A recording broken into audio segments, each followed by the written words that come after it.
রিয়াজ, ট্রাইব্যুনালের আজকের অবস্থাটা জানতে চাই। আপনি এই মুহূর্তের অবস্থাটা জানাবেন। এবং আমার সহকর্মী যিনি ছিলেন রাব্বি হোসেন, তিনি জানাচ্ছিলেন যে ৯টার আগে কাউকে ঢুকতে দেওয়া হচ্ছে না। একটু জানাবেন বিস্তারিত আপনি। সোহাব, রাব্বি হোসেন যেহেতু বলেছেন, সুতরাং তিনি আসলে ট্রাইব্যুনালের সামনের যে চিত্রটি সেটি আপনাকে নিশ্চয়ই দেখিয়েছেন। সেখানকার নিরাপত্তা ব্যবস্থা বা সেখানে মূল যে প্রবেশ পথ, সেই পথে যে নিরাপত্তা ব্যবস্থা সেটি দেখিয়েছেন। আমি আছি ট্রাইব্যুনালের মূলত বাইরে এবং হাইকোর্টের যে মাজার গেটটি রয়েছে সেই মাজার গেট এলাকায়।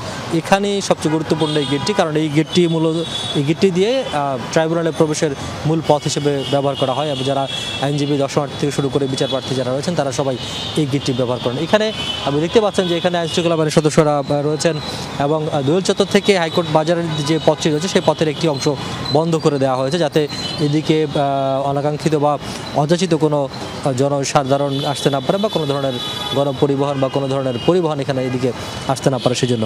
আর ট্রাইব্যুনালের সামনের যে চিত্রটি দেখতে পাচ্ছেন নিশ্চয়ই মাজার গেটটি, এই মাজার গেট দিয়ে সবাই প্রবেশ করছেন এবং সবাইকে তল্লাশির মুখোমুখি হতে হচ্ছে। আইনশৃঙ্খলা বাহিনীর প্রত্যেকটি পুলিশ, র্যাব, বিজিবি, সেনাবাহিনী সহ আইনশৃঙ্খলা এবং নিরাপত্তা বাহিনীর যত ধরনের সংস্থা রয়েছে সবগুলো সংস্থার সদস্যরা উপস্থিত আছেন এবং প্রত্যেককেই তল্লাশি করে এখানে প্রবেশ করতে হচ্ছে, যাতে শুধুমাত্র বিচার সংশ্লিষ্ট বা আদালত সংশ্লিষ্ট ব্যক্তি এবং গণমাধ্যম ছাড়া যাতে কেউ প্রবেশ করতে না পারে সেটি নিশ্চিত করা হচ্ছে। এবং সন্দেহভাজন কেউ যদি হয় তাহলে তাকে নির্বিঘ্নভাবে তল্লাশি করা হচ্ছে।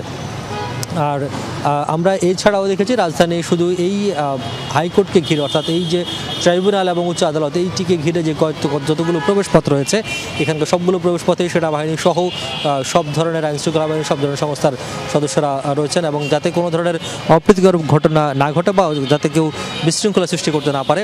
যেহেতু ৩ তারিখে রায়ের দিন যেদিন ধার্য ছিল, রায়ের দিন ধার্য করার যে সময়টি ছিল তখন সেটিকে ঘিরে যে ধরনের নিরাপত্তা ব্যবস্থা গ্রহণ করা হয়েছে তার চেয়ে অনেক বেশি মাত্রার নিরাপত্তা ব্যবস্থা গ্রহণ করা হয়েছে আজকে যেদিন রায় ঘোষণা হওয়ার কথা রয়েছে।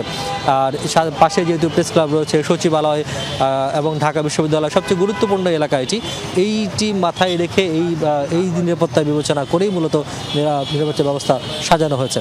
আর আরেকটি বিষয় যে কর্মকর্তাদের সঙ্গে আমাদের অনানুষ্ঠানিক কথা হয়েছে, তারা বলছেন যে শুধু এই যে হাইকোর্ট বা ট্রাইব্যুনাল রয়েছে সেটি নয়, একেবারে পুরো ঢাকার সবগুলো প্রবেশ পথ সহ গুরুত্বপূর্ণ সড়ক এবং গুরুত্বপূর্ণ স্থাপনা সবকটিতেই তারা পর্যাপ্ত নিরাপত্তা ব্যবস্থা নিয়েছেন, যাতে কোনো ধরনের অপ্রীতিকর ঘটনা না ঘটে বা যদি ঘটেও তার অনাকাঙ্ক্ষিত পরিস্থিতি যদি উদ্ভব হয় তখন সেটি যাতে খুব দ্রুত মোকাবেলা করা যায় সেই ধরনের প্রস্তুতি তারা নিয়েছেন।